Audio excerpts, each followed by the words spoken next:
ಹುಟ್ಟಿದ ಈ ಊರು, ಮಾತು ಕಲಿತ ತವರೂರು. ಜೀವ ನೀಡು ಅಂದರು ನೀಡುವೆನಾ,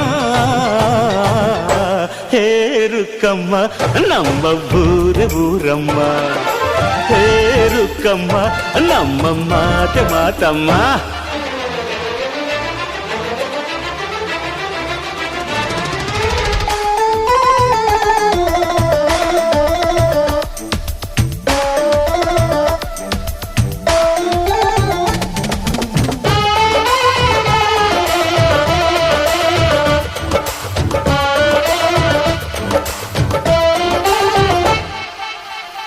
ಇಲ್ಲಿರೋ ಸೌಭಾಗ್ಯ ಎಲ್ಲೂ ಇಲ್ಲ, ಈಶ್ವರಿ ತಾಯಿ ಇರೋ ಊರೇ ಇದು.